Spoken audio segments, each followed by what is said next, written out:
Okay, as you see right now, this is a look off my back deck.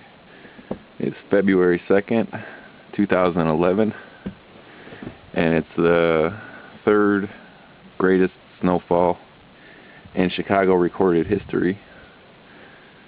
Second by about 2 inches so far to 1999, and by about 4 inches to the famous 1968 snowfall. But as you can see, it's still coming down around here, but Chicago, where they recorded it at, it's pretty much stopped. We're getting lake effect right now.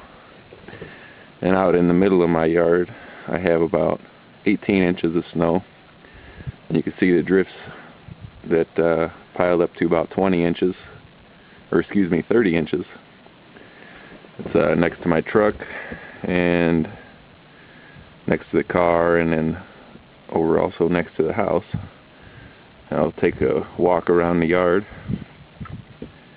and let you see where all the snow is. You can see it's still coming down pretty heavy. See, the steps are pretty much a slide.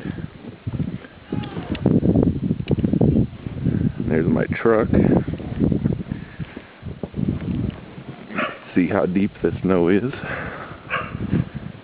You can see it's almost up to the door handles, which, if we're only 4 inches short of the famous 1968 snowfall in Chicago, I think some people might have been telling me stories, because they said all you could see was the car antenna sticking up. And as you can see, 4 more inches of snow is not going to cover everything except for the antenna on this truck. So maybe one of those old wives' tales that grow and grow, a fish story, if you will. As you can see, the drifts coming across the yard this way. And also the garage, that has probably just as high of drifts, if not more, than next to my truck. I'll come back along this way.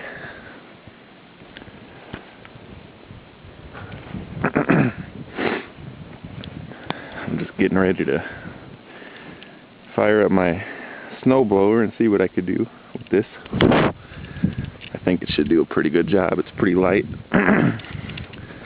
As you can see, looking at the Nissan, it's pretty much buried up to about the bumper, and also between them. I got a little work to do around there. And here's along the neighbor's house. You can see is the way the wind was blowing was also up to 60 miles an hour last night, so certain spots has a lot deeper snow than others. See right here where I'm walking, it's probably only maybe 3 inches, but then just right there, it's probably above 30 inches. You can see here as I clear the front of the house, it gets a little deeper, because it didn't have anything to block the wind with. I'll walk out here by the street and give you a little view down the road. Not too many cars today. Every now and then there's a snowmobile comes flying down the road. And here's a view down the street. See, there's a Hobart Junior High. And back down the other way, you see a guy way down there cleaning snow. So, all right, that's it. Snowstorm 2011.